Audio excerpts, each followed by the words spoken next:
வேண்டும். அதுவும் தவிர நம்ம ரொம்ப நாளைக்கு அப்புறம் இப்போ நமக்கு ஒரு வெற்றி கிடைக்கக்கூடிய ஒரு சூழ்நிலை என்பது ஏற்படுகிறது. ஏன்னா நமக்கு இப்போ இந்த காலகட்டங்களில் 9ஆம் அதிபதி சுக்கிரன் 10ஆம் வீட்டில் இருக்கிறதுனால ஒரு ஸ்பீடு பிடிப்போம். அப்போ அந்த ஸ்பீடில் நம்ம கண்ணு தெரியாமல் தாறுமாறாக முயற்சிப்போம். சில நேரத்தில் அந்த ஸ்பீடில் நம்ம கோபப்படுவோம். சில வார்த்தைகள் வெடித்து விடும். அப்போது இதனால் பிரச்சனைகள் என்பது கொஞ்சம் கூடுதலாக வரும். நீ பேச நான் பேச அப்படிங்கிற பிரச்சனை கூடுதலாக வரும். 6ஆம் இடம் என்பது நாம் வேலை செய்யக்கூடிய இடம்.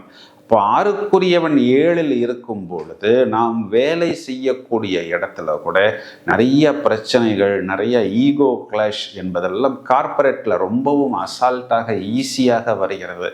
இதனால கூட நான் டிப்ரெஸ் ஆகிட்டேன், நான் டென்ஷன் ஆகிட்டேன், நான் இதுக்கு கூட இந்த டிப்ரெஷன் டேப்லெட் எடுத்துக்கொண்டிருக்கிறேன், ஆனால் வேலையை விட முடியவில்லை, ஏன்னா எனக்கு இஎம்ஐ நிறைய இருக்குது, மாதம் பிறந்தா நான் இவ்வளோ ரூபா கட்டணும், என்னென்ன லோன் இருக்கோ அது எல்லா லோனையும்